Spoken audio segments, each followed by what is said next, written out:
ജസ്നി, നമ്മൾ ഇന്ന് നടന്ന് കയറിക്കൊണ്ടിരിക്കുന്നത് വലിയൊരു ഡ്രീമിലേക്കാണ്. എന്താ അതിന്റെ പേര്? ഫെസ്റ്റീവിയ. ഫെസ്റ്റീവിയ. അപ്പൊ നമുക്ക് കാണാം ഫെസ്റ്റീവിയ ബേക്സ് ആൻഡ് ബിയോണ്ട്.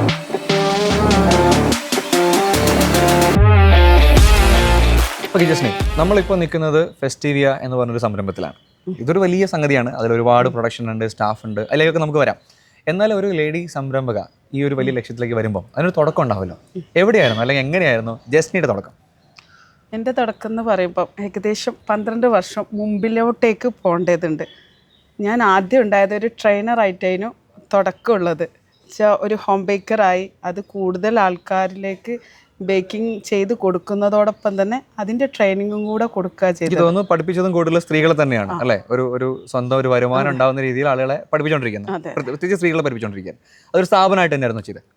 അത് ആദ്യമൊക്കെ വീടൊരു ലൈസൻസ് ഉള്ള ഒരു ട്യൂട്ടോറിയൽ ലൈസൻസ് ആക്കി മുകളിലത്തെ ഭാഗം. അങ്ങനെ അവിടെ നിന്നായിരുന്നു ആദ്യ കാലങ്ങളിലൊക്കെ ട്രെയിനിങ് കൊടുത്തുകൊണ്ടിരുന്നത്. പിന്നെ അതിനെ ഓരോ ജില്ലകളിലേക്കായിട്ട് നമ്മൾ ട്രെയിനിങ്ങിനെ മാറ്റി വന്നു. പിന്നെ അതോടൊപ്പം തന്നെ കോഴിക്കോട് ഒരു സ്റ്റാർ ഷെഫ് എന്നുള്ള രീതിയിൽ ഒരു ഇൻസ്റ്റിറ്റ്യൂഷനും സ്റ്റാർട്ട് ചെയ്തു. ഇതൊക്കെ ഏത് ഇയറിലായിരിക്കും? ഏകദേശം നമ്മൾ സ്റ്റാർ ഷെഫ് ഇൻസ്റ്റിറ്റ്യൂഷൻ സ്റ്റാർട്ട് ചെയ്തത് 2016 ഓക്കെ.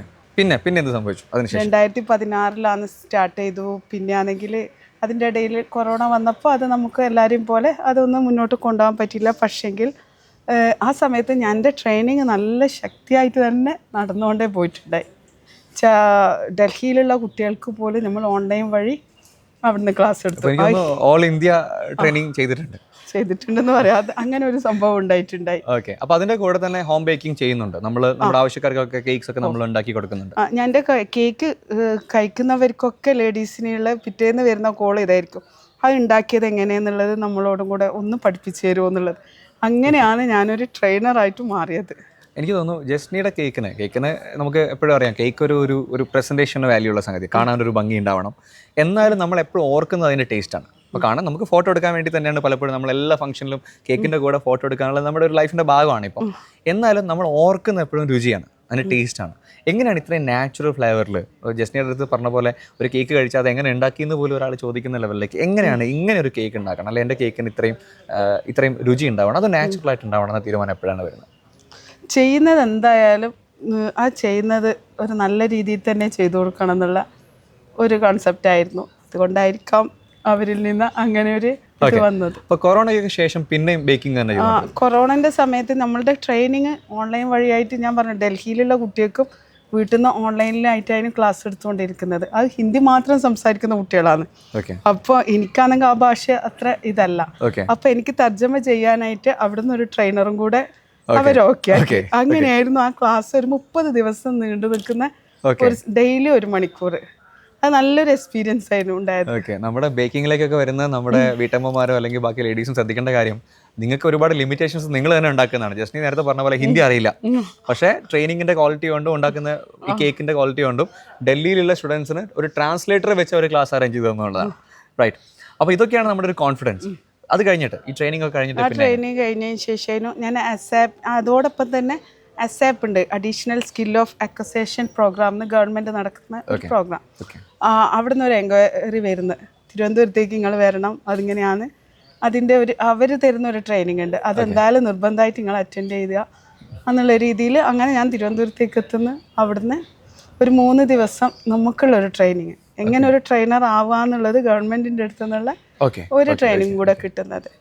അപ്പം ആ ഒരു ട്രെയിനിങ് കയ്യലോടുകൂടി രണ്ടാമത്തത് അതിൽ നിന്ന് സെലക്ട് ആവുന്നവർക്കാണ് രണ്ടാമത്തതിലേക്ക് പോവുക. അങ്ങനെ അവിടുന്ന് എനിക്ക് സെലക്റ്റായി കോട്ടയത്തേക്ക് കിട്ടി.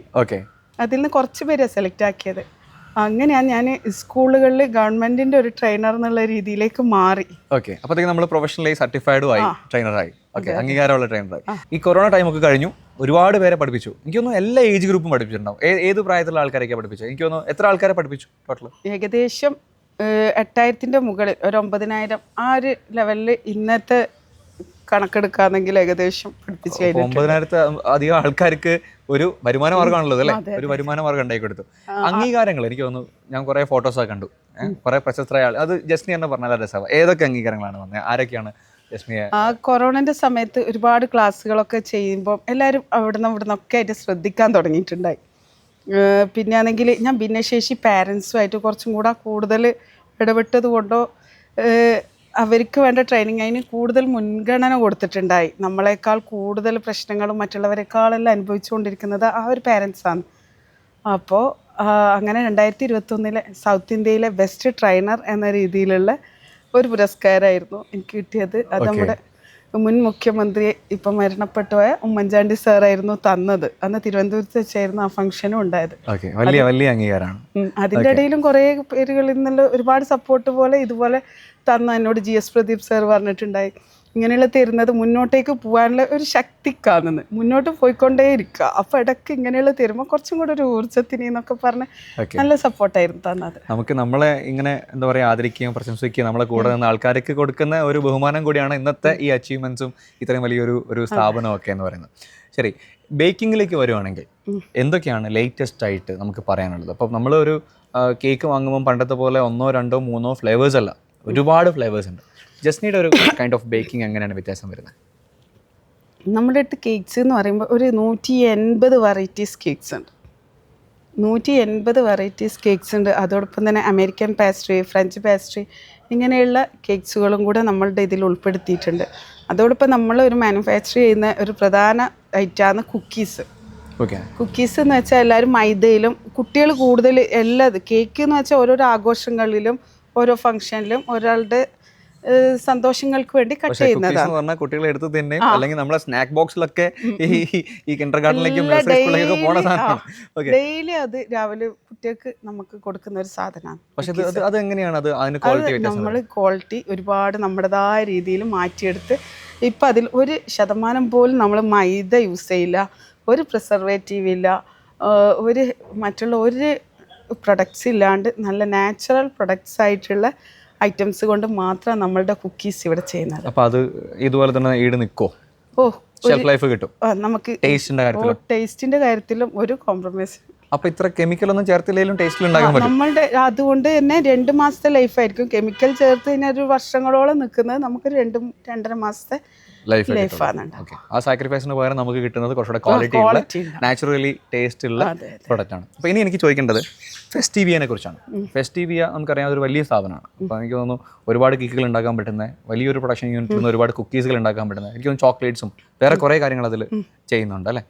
പിന്നെ വേറെ എന്തൊക്കെയാണ് അതിലുള്ള പ്രോഡക്റ്റ്സ്? എന്തൊക്കെയാണ്? കേക്ക്സ് ഉണ്ട്, മെയിനായിട്ട് കേക്ക്സുകൾ വരുന്നുണ്ട്. എല്ലാ വെറൈറ്റീസ് കേക്ക്സും ഇവിടെ എപ്പോഴും എല്ലാ ദിവസവും ഫങ്ഷൻസ് ആണ്. അപ്പോൾ നമ്മളിപ്പോൾ ഒരു മാസം തന്നെ ഏകദേശം ഒരു 400 കുട്ടികളുടെയെങ്കിലും ബർത്ത്ഡേ നമ്മളുടെ ഇടുന്ന് പോകുന്നുണ്ട് എന്നാണ് കിട്ടുന്നത്. പിന്നെ ആണെങ്കിൽ നമ്മളുടെ കുക്കീസ് ഉണ്ട്. എത്ര വെറൈറ്റീസ് കുക്കീസ് ഉണ്ട്? ഇപ്പം നമ്മളുടെ അടുത്ത് ഏകദേശം 12 വെറൈറ്റീസ് കുക്കീസ് ഉണ്ട് നമ്മളുടെ പോയിക്കൊണ്ടേയിരിക്കുന്നത്. പക്ഷെ നമ്മൾ ഓരോ മാസം കഴിയുന്തോറും ഓരോ പുതിയ പുതിയ കുക്കീസിനെ പരിചയപ്പെടുത്തിക്കൊണ്ടേയിരിക്കാനാണ് നമ്മളുടെ ഒരു ഇതായിട്ട് വരുന്നത്. അപ്പോൾ നമ്മളിപ്പോൾ കോഴിക്കോടാണ് ഫെസ്റ്റിവിയ എന്ന സ്ഥാപനം ഉള്ളത്. കോഴിക്കോട് നിന്നാണ് നമ്മൾ ഇൻ്റർവ്യൂ എടുക്കുന്നത്. അപ്പോൾ കേക്ക്സും മറ്റ് കുക്കീസും ഒക്കെ തന്നെ എല്ലാവർക്കും അവൈലബിൾ ആണോ? ഏതൊക്കെ സ്ഥലത്ത് ഇത് കിട്ടും? കേക്ക്സ് നമ്മൾ കോഴിക്കോട് മാത്രമാണ് നമ്മൾ ഡെലിവറി ചെയ്യുന്നത്.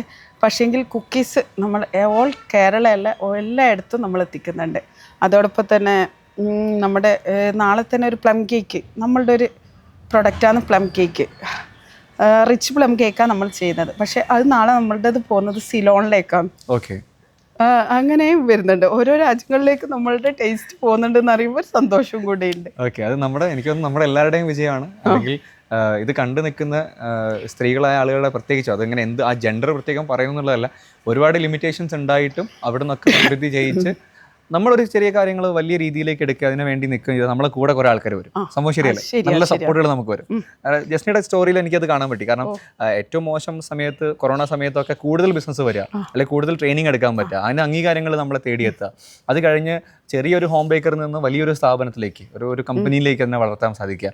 എന്താണ് മറ്റുള്ളവരോട് ഇതിപ്പം പറഞ്ഞ ഒരു 8000 അല്ലെങ്കിൽ 9000 ആളുകളെ ഓൾറെഡി പഠിപ്പിച്ചു, അവരും ഈ ജോലി ചെയ്യാൻ പറ്റുന്ന ഒരു അവസ്ഥയിലാണ് നിൽക്കുന്നത്. ചിലപ്പോൾ നാട്ടിൽ നമ്മുടെ കുടുംബത്തിലൊക്കെ കേക്കുകളൊക്കെ അറ്റ്ലീസ്റ്റ് ഉണ്ടാക്കി കൊടുത്തൊരു പോക്കറ്റ് മണിയെങ്കിലും ഉണ്ടാക്കാൻ അവർക്ക് സാധിക്കട്ടെ. എന്താണ് അവരോടൊക്കെ പറയാനുള്ളത്? അടുത്ത ലെവലിലേക്ക് എങ്ങനെ സ്വപ്നം കാണണം, അല്ലെങ്കിൽ എങ്ങനെ ചെയ്യണം ഈ കാര്യം? ഞാനിപ്പോൾ എല്ലാവരും എന്നോട് ചോദിക്കും, ഓരോ ലേഡീസ് എൻ്റെ അടുത്ത് വരുമ്പോൾ എന്തെങ്കിലുമൊക്കെ സംസാരിക്കുമ്പോൾ ഞാൻ പറയുന്നൊരു വാക്ക്, ചെറിയ ചെറിയ റിസ്ക്കുകൾ എടുക്കുക. ചെറിയ റിസ്ക് എടുക്കുമ്പോൾ ചെറിയ ഓപ്പർച്യൂണിറ്റീസ് വരും. വലിയ റിസ്ക് എടുക്കുമ്പോൾ വലിയ ഓപ്പർച്യൂണിറ്റീസ് ആയിരിക്കും നമ്മൾ പോലും അറിയാത്ത ഭാഗത്തു നിന്ന് നമ്മളിലേക്ക് എത്തുക. അതെല്ലാവർക്കും ഞാൻ പറഞ്ഞു കൊടുക്കുന്നൊരു പോയിന്റ്. എന്താണെന്ന് വെച്ചാൽ ഞാൻ എന്ന് പറഞ്ഞ വ്യക്തി കോഴിക്കോടുകാരിയല്ല. ശരിക്കും പറഞ്ഞാൽ ഞാനൊരു കണ്ണൂർക്കാരിയാണ്. കണ്ണൂരിൽ നിന്ന് ഞാൻ കോഴിക്കോട് ഇതുപോലൊരു സ്ഥാപനം തുടങ്ങണമെങ്കിൽ എനിക്ക് കോഴിക്കോട് ഒരു ബന്ധമോ ഒരാളും ഇല്ലാത്തൊരു സ്ഥലത്തേക്ക് ഞാൻ ഒരു സുപ്രഭാതത്തിൽ എത്തിപ്പെട്ടായി ചെയ്തത്. ഓക്കെ, എനിക്ക് തോന്നുന്നു അതിൻ്റെ വളർച്ചയുടെ ഭാഗമായിട്ട് എനിക്കൊരു സംഘടനയുടെ പേര് പറയാതിരിക്കാൻ പറ്റില്ല. JCI അല്ലേ, JCI അല്ലെങ്കിൽ JCIയുടെ ബിസിനസ് പ്ലാറ്റ്ഫോമായ ജേക്കോം, ആ ഒരു കൂട്ടായ്മയുടെ വലിയൊരു സപ്പോർട്ട് അല്ലേ ഇങ്ങനെ ഒരു വലിയ ഒരു ബിസിനസ്സിലേക്ക് വരാൻ വേണ്ടിയിട്ട് സപ്പോർട്ട് ചെയ്തിട്ടുണ്ട്. അപ്പം അവർക്കുള്ള നന്ദിയും കൂടെയാണ് നമ്മൾ ഇന്ന് വീഡിയോയിൽ പറയുന്നത്. അതോടൊപ്പം തന്നെ ഇനിയും ഒരുപാട് ഉയരങ്ങളിലേക്ക് FSTV എത്തട്ടെ. അതിൻ്റെ ടേസ്റ്റ് ഇന്ന് കാണുന്ന കേൾക്കുന്ന നിങ്ങൾക്ക് എല്ലാവർക്കും അനുഭവിക്കാനും നിങ്ങളുടെ എല്ലാവരുടെയും ഫംഗ്ഷൻ്റെ ഭാഗമായി ഈ ഒരു ബ്രാൻഡും കൂടെ നിങ്ങളുടെ ആഘോഷങ്ങൾ ഉണ്ടാവട്ടെ എന്ന് ആഗ്രഹിക്കുന്നു, പ്രാർത്ഥിക്കുന്നു. അപ്പോൾ ജസ്നിക്ക് ഇനി ഒരു വലിയ അംഗീകാരങ്ങൾ എത്തുന്ന രീതിയിൽ ഇതുപോലെ ഇൻ്റർവ്യൂ എടുക്കാനും നമ്മുടെ തന്നെ ചാനലിലൂടെയും മറ്റ് ചാനലിലൂടെയും ഇതൊക്കെ നാട്ടുകാരിലേക്കും മറ്റ് ഈ സംരംഭകരാവാൻ ആഗ്രഹിക്കുന്ന ആളുകളിലേക്കും എത്തട്ടെ, ഒരു മോട്ടിവേഷൻ ആവട്ടെ എന്ന് മാത്രം പ്രാർത്ഥിക്കുന്നു. Thank you and by.